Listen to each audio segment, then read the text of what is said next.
Peace, Liberty Diehards. What's up? This is your boy Eru, host of the Die Knicks podcast, now host of the Die Liberty podcast.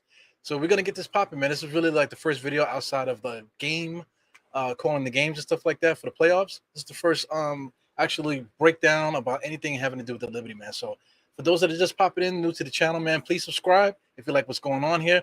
If you'd like to see more stuff, I'd love to get some suggestions and stuff like that.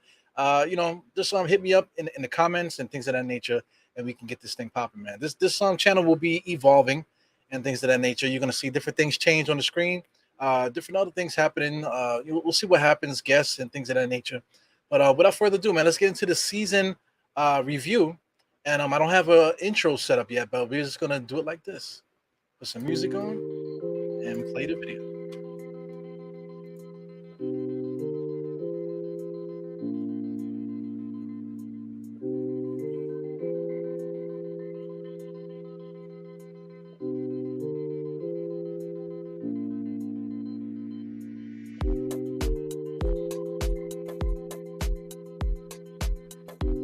Yeah, man, some good vibes there. This is my favorite player. I still can't pronounce her first name. I know I hear it said so many times, man, but this is Miss Laney. It's like I'm a little bit, I got some respect there, so I call her by last name, add the Miss to it. Great player, man. As you can see, her mom is involved, probably taught a lot about the game.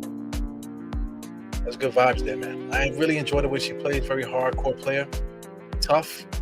You can see her mom too, definitely watching over her. You can see her mom has a little toughness to her as well. As you can see, they love to play. I love it, man. That's what basketball is all about.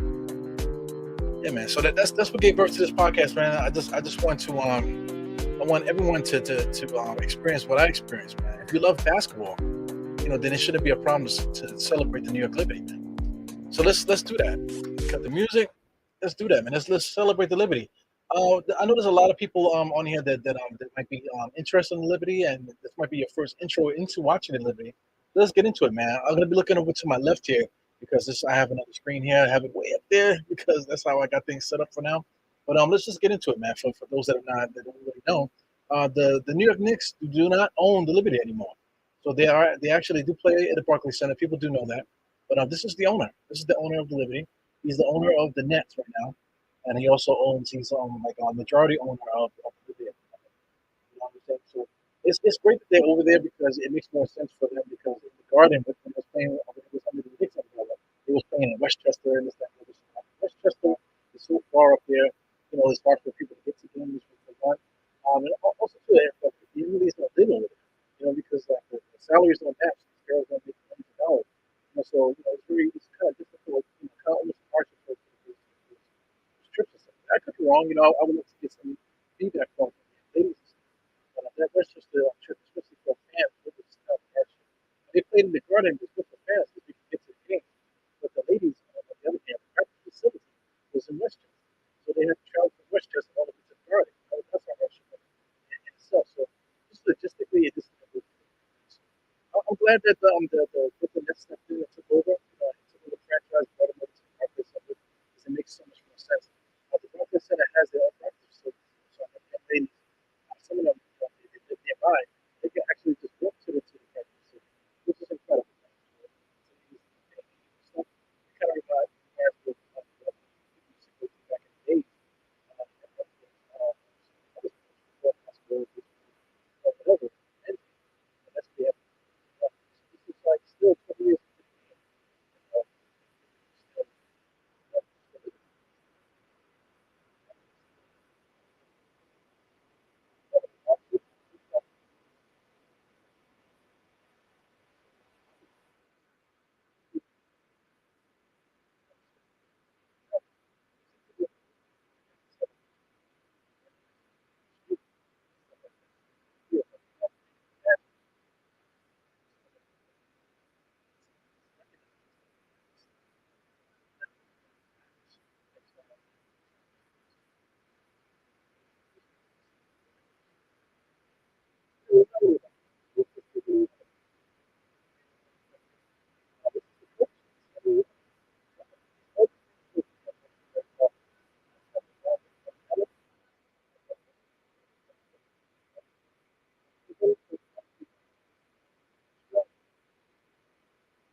of that nature. But I don't really care about that, man. All I know is that she is the coach now, man. So if you want to compare it to like say like a name coach like a Tom Thibodeau, she's definitely on that stratosphere in the women's game. You can see her winning percentages 164, 128 over there. It's very interesting. A couple other things here. Just kind of scrolling through it. There's a lot of this stuff too. Even though I like the WNBA and I like the Liberty, a lot of these things are new to me. It's not necessarily because of the interest. It's because it's just like the thought process of the WNBA is just not so strong in people's minds. So like if you're into it, but then you get distracted. It's, oh snap! I forgot the Liberty played, and you look back, they don't play like 3 or 4 games already. And you're like, oh snap! Or if they make a move, you're like, yo, when did they do that? Because I mean, there's no press. There's nowhere where you can really latch into it unless you go to the Liberty's Facebook page and you see people commenting and that type of thing. That's not how fans are interacting from what I noticed. So there's not really anything, solid for people to really latch onto. So yeah, so this whole fandom here with the Liberty, it'll be an ongoing growing process. With me here, I'll be learning on the fly too, but I also will be reporting the same way that I do with the Knicks with my Knicks channel. So I'm just looking through here. Let's check out See, that's the thing. As I'm looking through there, it's kind of crazy that there's not really a lot of information. I'm looking through. There's not really so much information here. So anyway, I encourage everybody to do their research. For those that are new coming into the game. Let's look at the draft here. The draft was interesting because the New York Liberty were pretty high because they were bad last year. They were bad last year, but they actually had the same record as they had this year. They had the fifth pick, and they were able to get Nayara Sabali. Her sister plays in the WNBA, if I'm not mistaken. And she's a beast too, because I remember her playing in college in Oregon. Oregon is a powerhouse over there. 14 points and 7 rebounds a game. That was in college there. A couple other players in front of her. You got a forward, Amy Inglester, whatever her name is there, 9 and 8. I'm glad that because I thought that the Indiana Fever were going to pick Nayara. So I was kind of excited when I saw the Liberty that she was able to fall to the Liberty. A couple other young ladies here too. Veronica Burton, I'm familiar with. As we go down here, Ray Burrell, I'm familiar with her too. A couple other players down here. Kristen Bell, I'm familiar with her too. A couple other players here too. It's just good to just keep this girl here, Nia Colden. I saw her on TV a couple times, Michigan State. She's really good. So anyway, I had my eyes on Niara, and I was expecting her to go much higher, man. So falling to fifth, even though you got to give respect to some of these young ladies. Shakira Austin is awesome from Ole Miss. She's really good. 13 and 8 in college. Nalissa Smith, she's really good too, man. I got a chance to catch her a lot in Baylor. And then we got the Kentucky guard here, Ryan Howard. She's really good too. So she averaged 20 points in college. That's like almost like 50 points in the NBA. Like in a professional day, it's like 50 points there. You know what I'm saying? So that's interesting, man. But let's get out of that. Let's look at Basketball Reference, which I'm glad that Basketball Reference take over and they're able to put the stats here, because that's like I said, it's embarrassing almost the way that the websites look and stuff like that. I appreciate the WNBA with the colors and the brightness of it to give more of a visual look or whatever, but they really need to continue to improve as far as stats and things and that stuff being more engaging. The colors and thing is one thing. That is a great improvement from last year. The improvement. So I really do see it. So hopefully these guys, they continue to keep getting better and better. So as you look here, Atlanta Dream, Ryan Howard, she averaged 16 points, 4 rebounds, 2 assists. That's great for WNBA. So for Atlanta, she did well. What else we got here? We got Nalissa Smith. She had 13.7 rebounds. She did well too in her rookie year from Baylor. But that was foreseen that those two young ladies were going to do really well. Shakira Austin, she kind of had a good year, for what it's worth, 21 minutes a game. So if you project her up a little bit more, maybe give her 30 minutes a game, similar to the other two young ladies, she probably would have had double figures. She probably would have had close to 8 rebounds there, maybe, a whole assist. I don't see block shots here, but I know she's a good defender inside. Emily Inkster, I can't get these girls' names, man. I'm very sorry about that. But she played off the bench. She didn't really have the greatest of seasons, but she had 5 points, 5 rebounds. So she did contribute 18 minutes per game for the Louisville. So bring us to Liberty, man. The Liberty right there. That's Niara Sabali. She only had 0. She had 0 experience here. Zeros across the board. She didn't play not 1 minute. And the reason behind that because she had a season-ending injury with her knees, man, which is like tragic. So I mean, I was really excited for her, man, but she just busted her knee, man. So all signs point to her making it back, fully. And if there was a player that we needed for the Liberty, it was an inside player like Nayara, because our Howard, the young lady Howard for the Liberty, she needed some help, man, on the inside. She was getting her behind handed to her a lot because she was overworking. Even though the Liberty do have big men, big women on the team to help, especially the experience and stuff like that. With the young lady that they picked up from Seattle, but they really needed a skilled big man on the inside. Big man, big woman. It sounds better to say big man. To tell you the truth. I don't know if there's like an issue being politically correct when you're talking about the female game. But she would definitely would helped a lot. She would have scored a lot. She would have been able to pass and contribute to the game as well in that regard. So next year, I'm very excited about that because Howard could stay at the power forward spot. We she excels there because she could shoot from the outside and stuff. But Niara, maybe she could play center and she can give us that help that we need, the versatility on the inside that the Liberties sorely need, man. That's great. So I'm just looking here. I'll do this. I'll look at the minutes per game just to see who else got busy in the WNBA. Not many, man. You got Shakira Austin. That was the last one there. Naz Hillman. She was where was she drafted? She was drafted 15, also by the Atlanta Dream. So Atlanta Dream, they picked up two good prospects last year in the draft. I'm just looking here, not too many people really contributing. Indiana Fever had a couple of bench players there. Indiana Fever also had a starter there. So they did well also. I see a couple other people here too. So they had a lot of people in their draft, the Indiana Fever, that actually made the rotation. Shout out to the Sparks. The Sparks has a couple young ladies there too. Actually play heavy minutes for them. That's interesting, man. Yeah, man. So that's great, man. So I mean, for the league, it's great to get more and more talent and stuff like that. But one thing's for certain with the WNBA, they really need to do something about the rosters because if young ladies get hurt, they just sitting on the roster. There's no injury reserve and things of that nature. So the WNBA, before they expand, because they're talking about expanding rosters, before they do that, they need to expand the individual rosters, not the teams. And adding two more teams to the league. They need to expand the rosters themselves. Get it up to 15. That way, if someone gets hurt, they can put them on the injury reserve, and then there'll be another young lady, that's already inactive that could be placed right onto the team. Something like the G League is not going to work because we can't even get people to watch the regular game. Not to what we're going to do about having like a minor league. That's very hard to do. So shout out to I have somebody in the chat here. Shout out to Damian Cox here. Damian Cox is hanging out listening to me here. Appreciate you. We want to build this channel here, man. This is me really getting myself reacclimated to the New York Liberty. And just because I do podcasts, I talk about the Knicks. I have a primary podcast called also the Die Hard Knicks podcast that I've been doing for a little while. There, I have a decent following, and I just see that there's no podcast for Liberty, man. So there's no podcast for Liberty. So I said, since I do podcasts and I like the Liberty, why not just get myself reacclimated and just re-educated by the New York Liberty and learn on the fly while I can put some content out there for everyone out there that enjoys watching the Liberty, man. So it's interesting.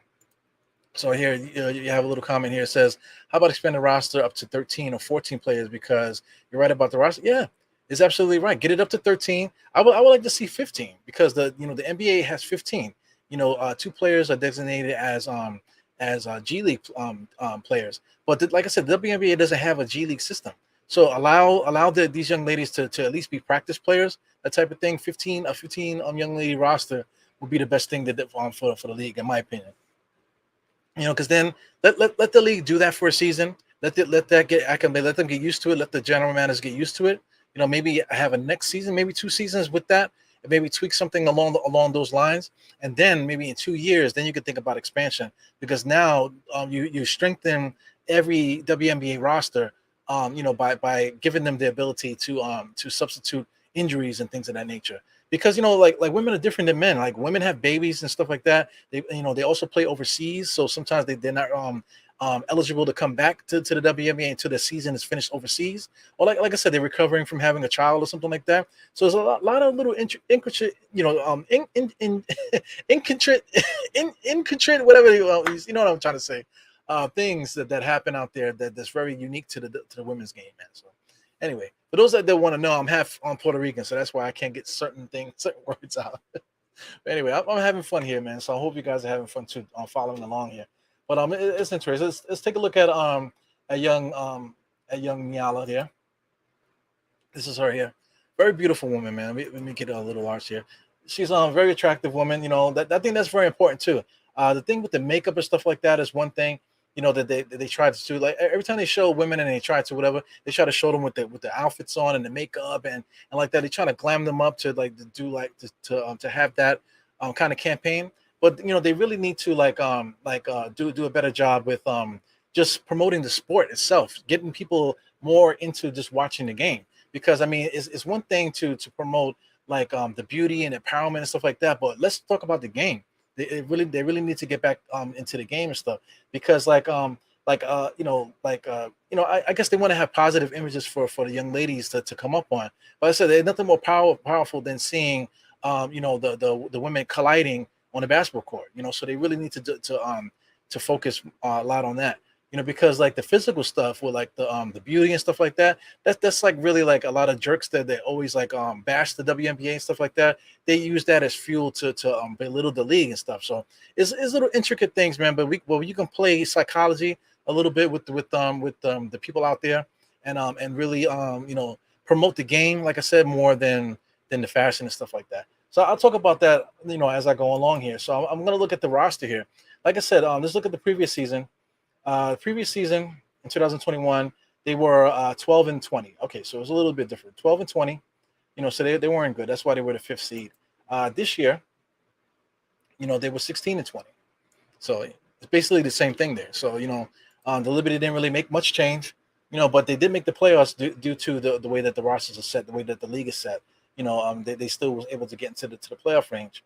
So I just want to look at some of these players here, just off the top of the head, because like I said, I'm starting to get myself reacclimated and back into this WNBA stuff here. Rebecca Allen, sorry for the advertisements there, but Rebecca Allen, she's great, man. Tall player, 6'2". She's a good defensive player. She can play small forward and guard. I like her better playing small forward. You know, they had her playing too much guard. You know, and I want to say they used her a little bit too much in situations like to try to score. She can score, but she's not somebody that you can just dump the ball to and tell her to get you a bucket. You know, but I really like her game. She's a good defensive player, very tough, very smart, things of that nature, man. So she's definitely valuable to the roster. That's Rebecca Allen there. Crystal Dangerfield, she's a new player. She was actually the rookie of the year 2 years ago, and then she had an off year last year, and then basically that off year translated again into this year because she played bad enough to get herself waived on the first team, and then now she's with the Liberty, and she did not play good with the Liberty. She had a little flashes, but she had a couple 16-point games, high assist games as well. But it was too far in between her positive play. You know, so I would love to see her, improve, man, because in the backcourt, it would be nice to have two ball handlers with Sabrina, you know, along with Crystal there. You know, so, you know, Sabrina and Dangerfield will be a good backup, you know, will be a good guard, starting guard rotation there. So that's what the Liberty seem to want. You know, but as we go down here, you know, I'll just keep on going. Let's talk about the guards though.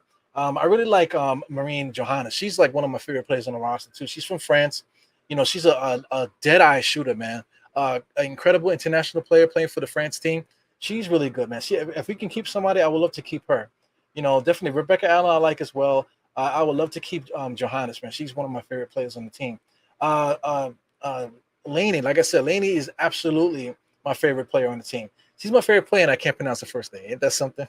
But you know, I mean, I would love to keep her. She's 6 foot tall. I enjoy the way that she plays out there. She's really like a forward. So if she was 2 inches taller, she would be totally dominating if she was 2 inches taller. But she's 6 foot, so I actually like the way that her and Sabrina work together. So I actually would approve of them two starting in the backcourt next year, and then have Dangerfield backing them up as the backup point guard.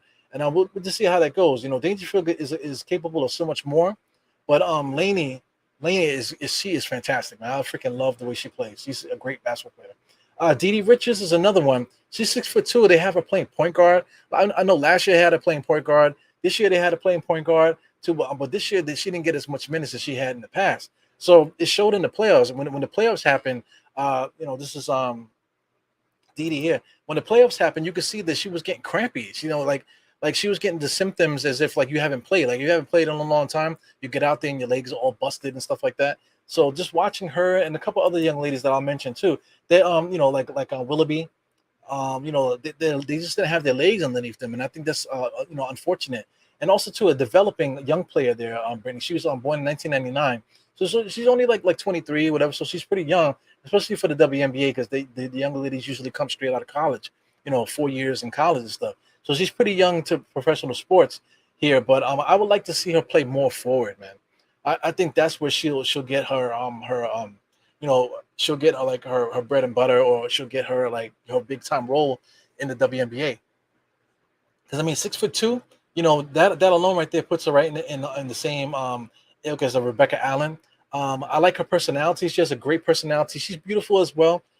She was in the Sports Illustrated Swimsuit edition, so that's great too. But like I said, the WNBA focuses on that a little bit too much, man. It has to be. They need to bring it back to the game. So if I was affiliated with the Liberty and Dee Richards, I would have her playing more small forward. Get her, out there working with trainers and stuff like that to focus on her driving to the basket, shooting and stuff like that. All stuff having to do with forwards, rebounding. Because during the playoffs, like I said, her legs were weak, but she was effective driving. She was effective on the inside because of her size and stuff. So I think that's very important too, man. At 6'2", we definitely need that with the Liberty. We can go down to Willoughby. Willoughby, she's brand new as well. Let's click Miss Willoughby here. Willoughby is a good player, man. I remember her in college. She was very, very good. She played for Virginia, big time scorer in college. So far the Liberty has not done a good job of getting her, acclimated into this offense, man. If there's anybody on this roster, I think that she is very valuable. For those that are going to start, possibly she could be one of those people that could start. But if you look at her, she's 6 foot. She's more like like more of a guard, but she's so strong and she's such like great good at posting up and stuff, that similar to Laney in a way that it would be very important. It would be important for the team to get her involved in some kind of way. What's the other young lady here? This young lady here too. There's another one that I cannot get her name, so I'm just gonna call her by her first name, Michelle. Miss Michelle. She's also 6 feet tall, so she's in the same boat. Where she's like really like a power player. She has a great post game stuff. She was very dominant in college. So she's a rookie now. Second year player. And another thing, the Liberty has not been able to get her involved in the offense as much. Last year, she was a little bit 22 minutes a game. This year, only 13 minutes a game, which is weird. You know what I'm saying? With someone so talented, you would think that they would try to like utilize her a little bit more, but she wasn't able to get herself into the rotation. So that's something that I wish the Liberty would figure out, man. They need to get her something, because if the Liberty ever end up getting rid of Michelle, she's gonna go to another team and do well. The same way like Laney did. Laney, she was on another team and she didn't really play well, but as soon as she got to the Liberty, her flower blossomed. You know what I'm saying? So it's good to see that with these WNBA players. That's also to be expected too, because my man Damian Cox, I see you said something else here, but Damian Cox was talking about the roster expansion. The whole thing with the roster expansion, the girls like Laney and Dangerfield, they get lost in the sauce, because if they have a bad year and then the team needs to make a roster move, they just get waived. They just get thrown to the street, and then another team will have to pick them up off of waivers in order to give them the opportunity. So I would hate for Michelle, or I would hate for the other lady, Willoughby, to lose their job, and then go to another team and dominate. That would just hurt so much, man. So let me see what Cox is saying here, Mr. Damien. Do you think the Liberty would win a championship before the Knicks? Hey, it's possible, but everything that I'm saying here, man, we really got to figure out. Thanks, Greenhouse, for coming in, for tuning in. Greenhouse is a mainstay on the Dire Knicks channel, so I really appreciate you coming and supporting, man. I appreciate you a lot. But let's get this off here. Like I said, like these young ladies, if we can figure out how to implement, say like a Michelle and a Willoughby and Laney, into the forwards and guard spots, and kind of get those girls rotating. And like I said, you got Johannes, which is a really good player too. Sammy Whitcomb. If I could get rid of somebody, I think it would be her. She did well for us as a Liberty. She's also played here a few years as well, 2 years now. But it hasn't resulted in winning. It's not her fault. Last year she did much better than this year. 11 points, 5 rebounds, 2 assists. As a shooting guard, she's good. She's a dead-eye shooter. Her arms were dead in the playoffs, man. She just could not get the ball to the basket, but she could hit that three, but if she's not hitting it, she's not hitting anything. You know what I'm saying? So, if I was to get rid of somebody, it'd probably be her. And also too, she's 33.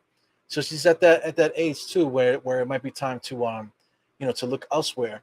Especially with some of the younger players that we have there. Her birthday is July 20th. Very close to mine. Mine is actually July 23rd. So shout out to her from Ventura, California. Yeah, man. Just a late starter there in her career.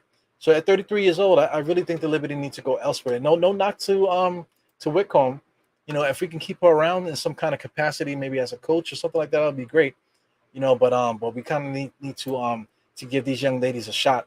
Like I said, I would prefer Didi to play forward, but when it comes to Willoughby and Michelle, those young ladies need to get the ball, man. It's their time now. Let's look at some forwards. I did talk about Rebecca Allen. I think Rebecca Allen is a forward. Let's look at some other forwards. You got Natasha Howard. I absolutely love Natasha Howard's game, man. I'm not really getting into stats too much. I'm just basically just talking about the young lady. She's 6'2", so 6'2" is right around the right size for forwards in the WNBA, man. So she's definitely prototypical forward, not a center. Very good score, man. 15 points per game, 7 rebounds, 2 assists. The field goal percentage, free throw percentage is very consistent with a WNBA star or like borderline all-star kind of gets there. So we definitely need to get her help because I really appreciate her game. I appreciate her mannerisms too. The way that she carries herself on the court is needed, especially on the inside. She doesn't get rattled. You never see her fighting or complaining like that. So she's definitely needed. Dolson is another player that she's actually a center. But I'm just looking at her. She's getting up there. She's getting long in the tooth too, man. She's like 30 years old. She still could contribute, but she's not going to score a lot. She's not going to rebound a lot. So I mean, like, she's there for veteran presence. So I would love to keep her around for that perspective to help out with the coaching and stuff like that because she's familiar with the coach. So it's good to keep her around for that regard.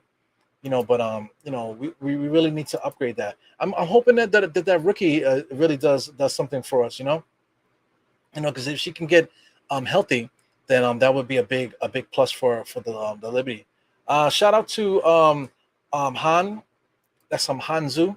She's really good too. 6'9". Some people list her as 6'10". When she gets the rebound, you can't get it from her. So the Liberty needs to do something about getting her inside so she can get on the ball because she can definitely score, man. She's a very good scorer. 49% from the field, 44% from three-point range, which is incredible too. So I mean, I anticipate her maybe next year coming in, instilling her will because she plays well internationally. So the Liberty needs to take advantage of it. I don't understand why she doesn't get more minutes. It's incredible to me. So she could probably start at center maybe. But I know they're probably gonna, the politics in the WNBA, they're gonna push the rookies to do something, So we'll see, man. I really hope that they start who needs to start and play who needs to play rather than dealing with the politics of the sport, So let's just look around here. Let's make sure I didn't miss anybody. The big dog Sabrina. There's nothing really to say about Sabrina. She's like basically the battery pack. She kind of let us down in the playoffs, man. She played good in the first game. The next 2 games, she kind of laid flat for us. But she's 6'11". She's right in the sweet spot for guards. Really good size, strength. 165 pounds is pretty good for her. The field goal percentage is about right for guards in the WNBA. Free throw percentage is 93%. 33% from three. She needs to get that up. But 17 points, 7 rebounds, 6 assists. Then what can you do about her production, man? She's a high usage player. But she would need some help bringing that ball up, man. That game 2 and game 3 of the WNBA playoffs, man, she was getting exposed, man. She could barely get the ball up the court, so that's why you need Dangerfield there. So that is a problem, man. But working with Laney and some of the other young ladies too, man, they can also help with the ball handling. I'm talking about Willoughby and Michelle. They can actually help with the ball handling because they can get the ball up the court. Also, Didi Richards was having an atrocious time getting the ball up the court as well. So I would love for her never to play point guard ever again. She needs to be a small forward. She's 6'2", so they really need to take advantage of that. Let's see what you guys are saying here. Cash is tight for the roster expansion. Yeah, man, cash is tight for roster expansion. But the Liberty has to do something. Not just the Liberty. The WNBA has to do something about improving the game. They have to improve the game. The GMs are strapped. That they can't really do what they want to do. Also, ownership has a issue too. Also, WNBA office, there's like too much politics. There's way too much politics in this in the sport. The Liberty have cap space to acquire free agents. Okay, that I'm not aware about. So listen, we gotta make another podcast talking about free agents and stuff like that. So I'm very interested to see who the Liberty can pick up, because I mean we do have a lot of rookies, man. And like I said, a young lady like she's 33 years old, man. So it's time for her to figure something out. Maybe Dalton, because she's 30, but like I said, she brings that those intangibles and stuff, as an experienced player. So I mean, like just looking at the roster here, I'll bring it up to points per game, because that's just the way it is. Check out minutes per game. Anyway, how do we improve on this? Because I'm looking at Sabrina, she's good. Natasha Howard, these girls fit spots there. With Sabrina there, we actually do need another ball handler, because I want to say Sabrina is more like a Dwayne Wade kind of thing rather than like a point guard per se. Even though she gets the assist and everything like that, like I said, she's more of like a Dwayne Wade kind of player. So I love Laney. That 11 points per game is just a tease, because she can get you 15 to 17, as well. I anticipate her, really making a jump next year again and getting back to what she's normally used to giving. Johannes, I love Johannes. I would love to keep her around as well. Having her and Sabrina in the backcourt is good with Laney at small forward, but something needs to give there. Maybe Johannes coming off the bench next year to take Wickham's spot. Have Laney at the shooting guard and Sabrina at point guard, and we just got to help her bringing that ball up the court. I guess that could work. Bring Dangerfield back to just based off of her potential, and her ball handling ability. I guess the backcourt is pretty good. So I mean, how the Liberty can improve is really in the front court. Like I said, we can't put too much eggs in the basket of our draft pick, because she's tough and stuff like that. But just judging off of like social media and things like that, she seems to be like and also too, she doesn't really talk to the media like that. I'm talking about the Liberty's number one draft pick. So it is kind of weird. It's kind of a couple red flags and stuff like that. We're just not sure what's going on with her. So we can't put all our eggs in that basket. We're gonna have to like figure something out. So if anything that needs to be improved, I think it's small forward. I don't know if you guys agree with that. Let's see what you're saying, Greenhouse here. They basically riding on Sabrina to, yeah, I get it, man. They put too much stock in what she does. She's really good, but if the Liberty are gonna be successful, they have to help her. They really have to help her out, man, because she whatever she does good, she does have flaws, and the WNBA knows how to crack those things already. You can see that in Chicago in the series against Chicago. Greenhouse again. She's gonna have to step up. Yeah, Curry, MJ. Yeah, I get it, man. She tried to, but like I said, I don't know what was going on with her, but she was having a problem getting the ball up the court. And as a lead guard like that, that's a no-no, man. That's like a big time red flag there. The NBA is really unpopular and broke.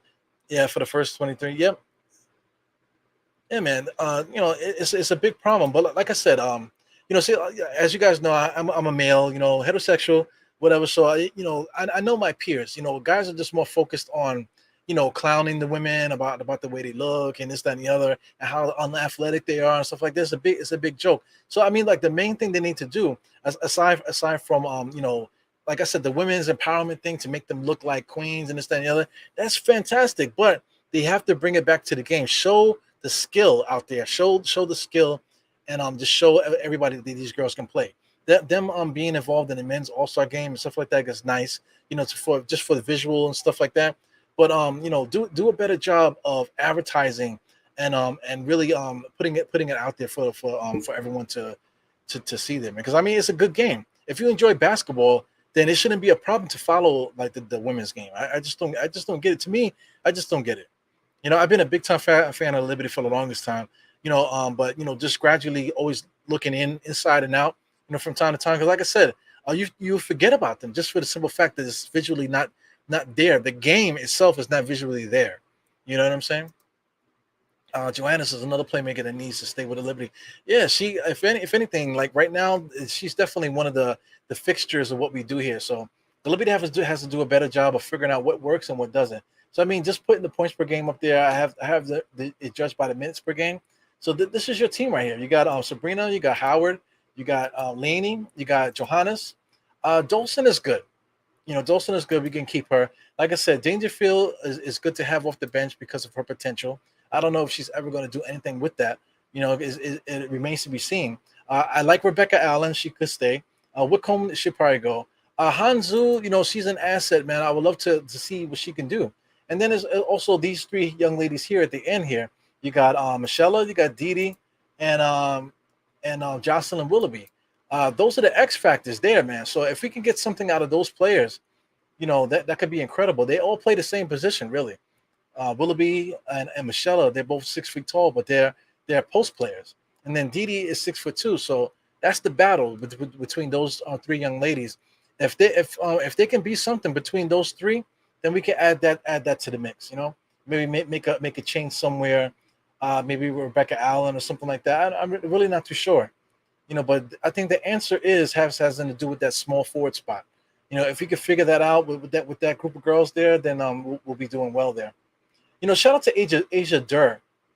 I wanted to mention her too, man. She had a very bad experience with COVID, man. I know COVID just ravaged everybody, but it almost like killed her, destroyed her lungs and stuff like that. She had to like rebuild that and stuff, man. So hats off to her and all her fans that they enjoyed her in college as I did too. I thought she was going to do well in the WNBA, but like COVID ravaged everybody, man. It really messed her up, and it was sad to see her story, man. That just her lungs were just not getting right. She just couldn't get her cardio together because she was having like major issues with her lungs, like deteriorating, her body and stuff for years.